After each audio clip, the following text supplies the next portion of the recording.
Kwara State, and the school children taken from government girls secondary school, Maga, Kebbi State. We are delighted that the citizens can finally unite with their families. We must reiterate, while we are delighted that the citizens can finally reunite with their families, we must reiterate our long-standing position that these abductions should never have occurred in the first place. If the government were alive to its constitutional responsibilities, what the country is witnessing today is a consequence of an administration distracted by politics and behaving less like a democratic government and more like an occupying force.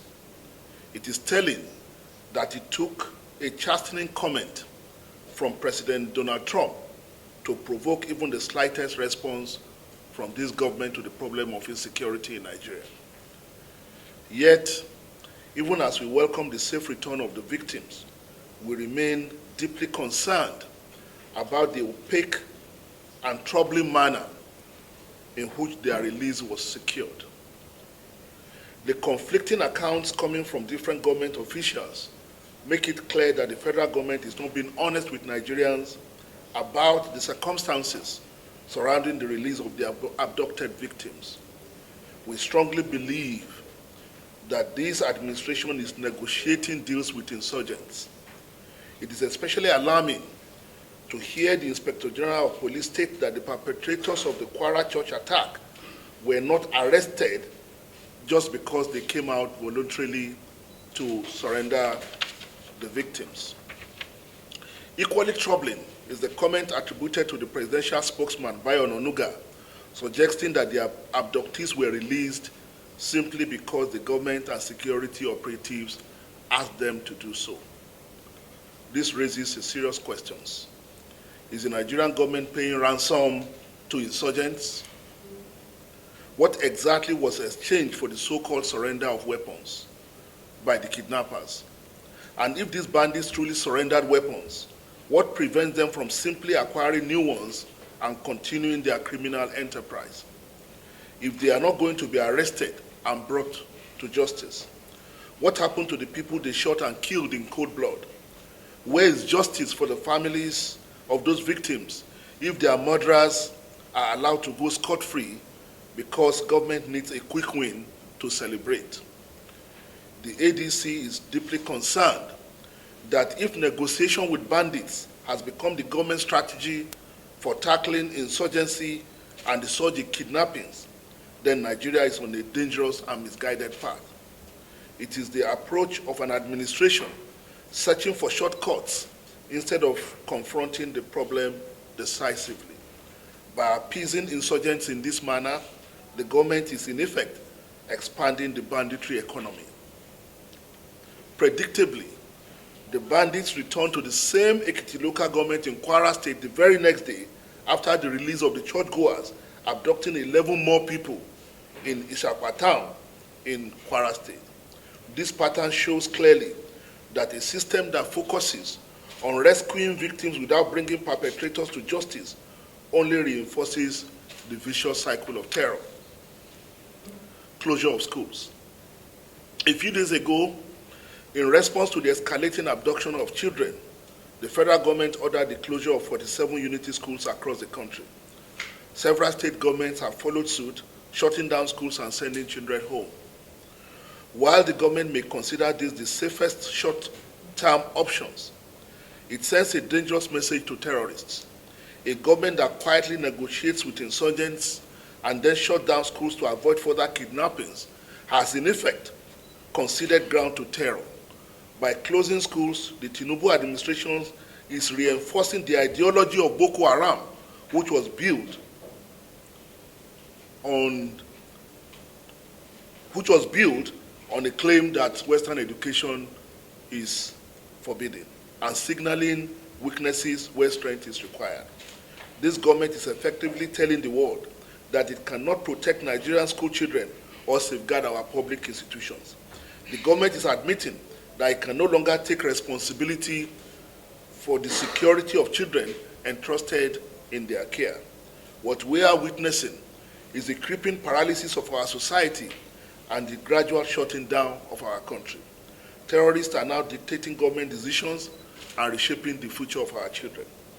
What kind of nation abandons its children to kidnappers and then closes their schools in surrender?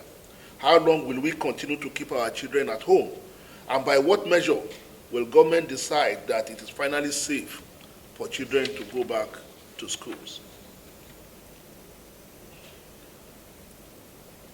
At this moment, no one, not even government, appears to know the exact number of school children kidnapped in the past week.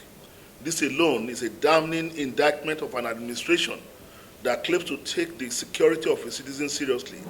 How can the number of abducted children or those still in captivity be the subject of confusion in a country facing a national security crisis? What is evident is that this government's alarming incompetence has become a security threat in itself. The federal government must immediately determine the precise number of school children being held captive following the recent abductions in Niger, Kebbi, and other states. It must also inform Nigerians of the concrete steps being taken to secure their release, along with a clear timeline for action. These innocent children must not spend a day longer in captivity. The tragedy of the Chibok girls remains a deep scar on the nation's conscience, a reminder of a country that fails its own daughters. History must not be allowed to repeat itself. The governments must bring back our children now. Safe Schools Initiative and the way forward. Even more troubling is the government's quiet abandonment of the Safe Schools Initiative and the Safe Schools program, both of which were designed to strengthen security around learning environments and prevent exactly the kind of mass abductions we are witnessing today. These programs were not perfect, but they represented a commitment to protect children where they learn and grow. Today, that commitment has been discarded. The government must now choose leadership over fear. If schools have been shut because they are unsafe, then the logical response is not to retreat, but to reinforce security in our schools. We call on the federal government to immediately deploy the Civil Defense Corps to all the federal unity schools so that children can safely return to the classroom without further delay. Protecting our schools is not optional. It is a constitutional and moral responsibility. The more we capitulate, the more ground we lose as a nation. Every single day that schools remain closed, terrorists grow bolder, communities grow more fearful, and Nigeria drifts further from the promise of security and stability. A country that cannot protect its own children cannot protect its future. The ADC urges the government to act decisively, transparently, and responsibly. Reopen the schools and secure the schools. Bring our children home now and show Nigerians and the world that this nation will not bow to terror. Thank you very much, and God bless you.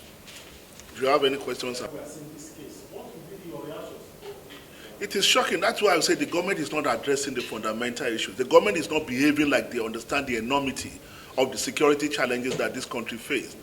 I mean, a governor of his state was alleging that the security that was mounted in the school, someone called them and demobilized them. And shortly after the ban, who demobilized the security that was provided to the school?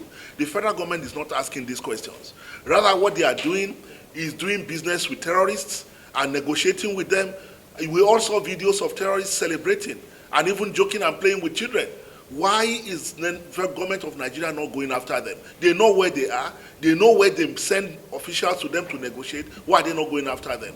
Now, the question you are asking, it is obvious that the information within the Nigerian security system is getting to the terrorists.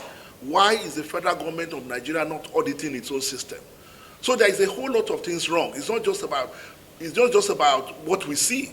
There is a whole lot of things going on. And when you listen to the spokespersons of government and they talk to us as if we are foolish people, I mean, can you imagine Bayo Onanuga saying that the victims were released just because the government asked them nicely? I mean, it shows that the government is not serious and they are insulting our intelligence. So for us as a party, we are saying that this government is overwhelmed and they have demonstrated incompetence in dealing with the issues. They lack the political will, because in the last 2 years, what you have seen that they are obsessed with politics. Even now, why Nigerian children are still in captivity, we don't even know how many children. While insurgents run riot across our country, what did our president do? Appointing campaign manager for 2027. So it shows a government that does not even care about the people.